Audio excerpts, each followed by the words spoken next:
پیارے دوستو، آج ہم آپ کو ایک ایسا عبرتناک واقعہ سنائیں گے جسے سن کر سارے گاؤں والوں کی چیخیں نکل گئیں۔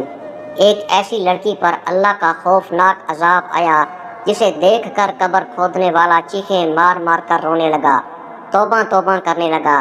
اس واقعہ کو سن کر آپ بھی توبہ کرنے پر مجبور ہو جائیں گے۔ ویڈیو کو ایک لائک، چینل کو ایک بار سبسکرائب ضرور کریں۔ دوستو، ایک بزرگ تھا، اس کے ذہن میں اچانک ایک خیال آیا کہ کیوں نہ میرے محلے میں جو قبر کھودنے والا آدمی ہے، جس کی ساری زندگی قبرستان میں گزری ہے، جس کی ساری زندگی قبر کھودنے میں گزری ہے، کیوں نہ میں اس کے پاس جا کر کوئی عبرتناک واقعہ سنوں، اسے کہوں مجھے ایسا کوئی عبرتناک واقعہ سناؤ جو میری زندگی بدل کے رکھ دے، میں توبہ کرنے پر مجبور ہو جاؤں۔ یہ خیال آتے ہی میں گھر سے اٹھا اور اس بابا کے گھر کی طرف روانہ ہو گیا۔ وہاں پہنچ کر میں نے دروازے پر دستک دی۔ بابا جی گھر سے باہر نکلے تو میں نے وہی سوال پوچھا جس کی وجہ سے میں آیا تھا۔ جیسے ہی میں نے سوال کیا، اس بابا جی کی چیخ نکل گئی اور وہ رونے لگا۔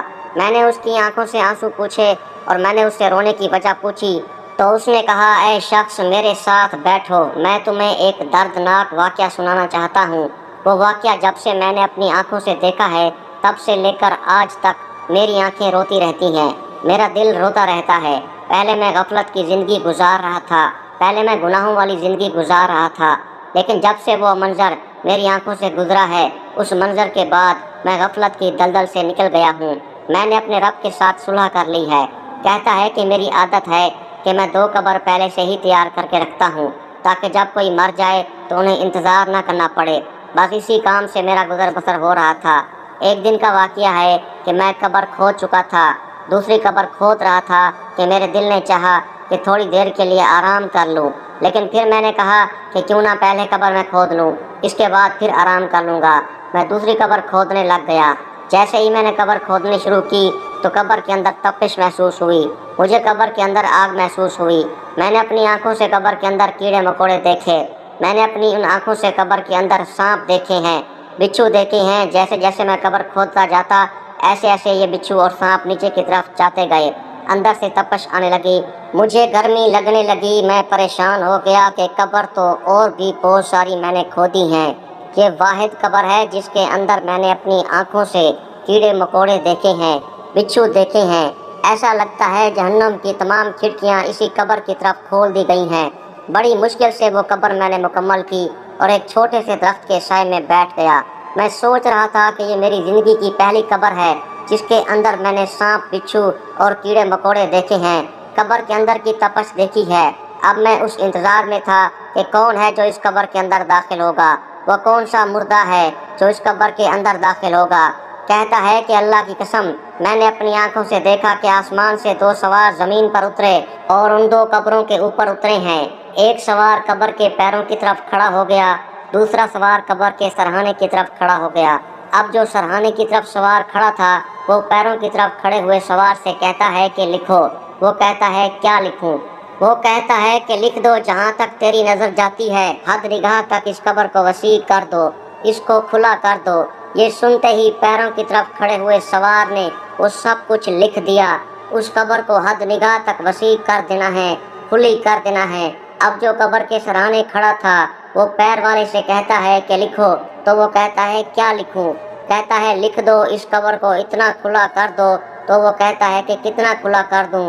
اس نے اپنی شہادت والی انگلی اور اپنے انگوٹھے کو تھوڑا سا ہی کھلا کیا، شہادت والی انگلی اور انگوٹھے کو ایسے ہی کھلا کیا، اشارہ کرتے ہوئے کہا، بس اتنی سی کھلی کر دو، یہ قبر بس اتنی سی کھلی کرنا۔ پہلے والی تا حد نگاہ تک کھلی کر دو، وسیع کر دو، دوسری قبر کو بس اتنی سی ہی کھلی کر دو۔ اس نے اشارہ کیا، انگلی اور انگوٹھے کا درمیانی فاصلہ لکھ دو۔ سوار نے ایسا ہی کیا۔ بابا جی کہتے ہیں کہ میں اپنی ان آنکھوں سے دیکھ رہا تھا، میرا رب مجھے دکھا رہا تھا۔ بس پھر کیا ہوا، جس طرح سے یہ دونوں سوار آسمان سے نیچے اترے تھے، ایسے ہی آسمان کی طرف اڑے اور غائب ہو گئے۔ اب میں عجیب سی کیفیت میں چلا گیا، میں حیران تھا۔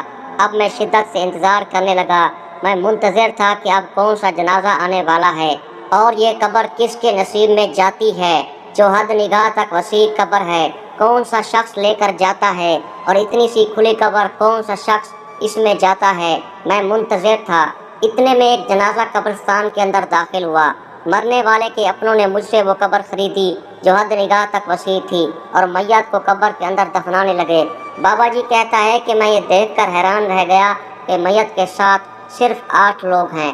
جنازے میں جنازہ پڑھنے والے صرف 8 لوگ تھے۔ حیرانی کے عالم میں گم سم ہو کر میں نے ان سے پوچھا، بھائیوں مجھے اتنا بتا دو کہ یہ کون ہے اور اس کا جنازہ پڑھنے والے صرف 8 لوگ کیوں ہیں؟ کیا اس کے عزیز و اقارب سب مر گئے تھے؟ محلے والے بستی والے سب مر گئے تھے؟ اس کا جنازہ پڑھنے کے لیے لوگ ہی نہیں آئے تھے؟ اتنے کم بندے جنازے میں کیوں ہیں؟ لوگ کہنے لگے یہ ہمارے محلے کا سب سے غریب آدمی تھا اور باقی والے امیر نے اس کے جنازے کو اہمیت ہی نہیں دی۔ غربت کی زندگی گزار کے گیا ہے بیچارہ، اور ہم نے چندہ اکٹھا کر کے اس کے غسل اور کفن کا بندوبست کیا ہے اور چندے میں ہی سے تجھے اس کی قبر کی مزدوری دی۔ میں نے کہا بھائی بے شک یہ غریب تھا، مجھے اتنا بتا دو اس کی زندگی کیسے گزری، اس کا کردار کیسا تھا، اس کا اٹھنا بیٹھنا کیسا تھا، اس کا اخلاق کیسا تھا؟ تو انہوں نے کہا بھائی یہ غریب ضرور تھا لیکن سجدوں کا غریب نہیں تھا، غریب ضرور تھا لیکن اخلاق کا غریب نہیں تھا، کردار کا غریب نہیں تھا، نماز کا غریب نہیں تھا۔ یہ دن کو روزہ رکھتا اور پوری رات قیام کرتا تھا۔ جب گلی میں چلتا تو نبی پاک صلی اللہ علیہ وآلہ وسلم کی ذات پر درود پاک کے نذرانے پیش کرتے ہوئے چلتا تھا۔ جب انہوں نے مجھے اس کے بارے میں بتایا، اس کی زندگی کے بارے میں بتایا، تو میں نے پہلے بھی سب کچھ دیکھ رکھا تھا۔ تو میں نے کیا کیا، ان کو مزدوری واپس کر دی۔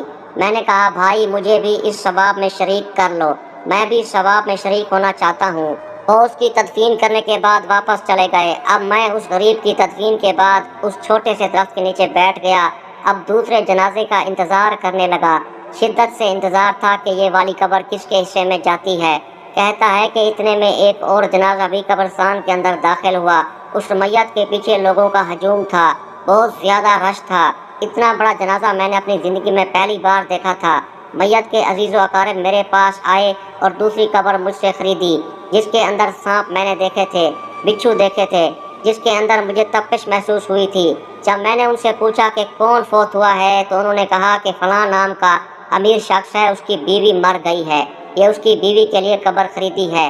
اس نے کہا کہ بھائیوں مجھے بتا دو کہ اس کی زندگی کیسی گزری ہے۔ یہ امیر تو تھی، آج اس کے جنازے میں ہر طرح کے چھوٹے بڑے لوگ موجود ہیں۔ کسی نے کہا تجھے شرم نہیں آتی، تجھے حیا نہیں آتی، 2 ٹکے کا گورکھ ہو کر اتنے بڑے شخص کی بیوی کی زندگی کے بارے میں پوچھ رہا ہے؟ اتنے بڑے شخص کی بیوی کی زندگی کے بارے میں پوچھنے کا حق تجھے کس نے دیا؟ اب لوگ اس گورکھ کو مارنے لگے۔ کہتا ہے لوگ مجھے مارنے لگے، پیٹنے لگے، لوگ مجھے مارنے ہی والے تھے کہ اچانک اس کے شوہر کی نظر مجھ پر پڑی۔ وہ دوڑتا ہوا میرے پاس آیا اور کہنے لگا اسے کیوں مار رہے ہو؟ اس نے کون سا ایسا گناہ کیا ہے، کون سا جرم کیا ہے کہ اس کو اتنی بڑی سزا دی جا رہی ہے؟ تو میں نے اس مرنے والی عورت کے شوہر کا ہاتھ پکڑا اور اسے سائڈ پر لے گیا۔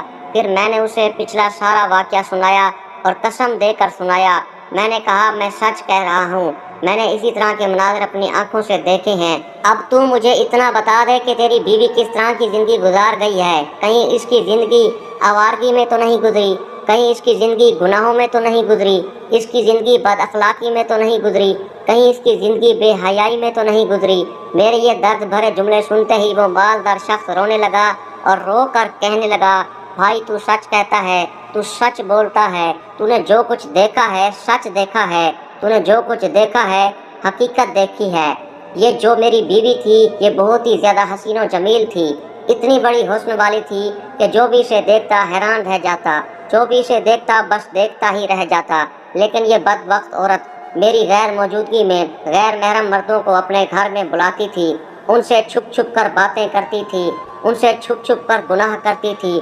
جب میں گھر پر نہیں ہوتا تھا غیر محرم مردوں کو اپنے گھر میں بلاتی تھی اور میری اجازت کے بغیر بن سنور کر گھر سے باہر نکلتی تھی۔ اس سوچ کی بنیاد پر نکلتی تھی کہ ہر ایرے غیرے کی نظر مجھ پر پڑے اور میرا دیوانہ ہو جائے۔ کہتی تھی دیکھو میرا حسن کتنا حسین ہے، میرا چہرہ کتنا حسین ہے، میرے بال کتنے حسین ہیں۔ شیشے کے سامنے کھڑے ہو کر اپنے حسن پر اتراتی تھی، اپنے اوپر فخر محسوس کرتی تھی اور مجھے کہتی تھی کہ میں تجھ سے کہیں زیادہ خوبصورت ہوں، تو میرے سامنے کچھ بھی نہیں ہے، خود کو دوسروں سے افضل ترین سمجھتی تھی، تکبر اس کے اندر میں تھی، یہ مجھے بے عزت کرتی تھی، یہ میری نافرمانی کرتی تھی، میں اس کا مزاجی خدا تھا مگر یہ نہیں سمجھتی تھی۔ استغفر اللہ، ہائے افسوس، اتنے بڑے محل میں رہنے والی مالکن توبہ نہ کر سکی، اپنے رب کو نہ منا سکی، قرآن پاک کی تلاوت نہ کر سکی، لیکن ہم تو کر سکتے ہیں، اپنے رب کو منا سکتے ہیں۔ ابھی بھی وقت ہے بھائیو، اپنے رب کو راضی کر لو۔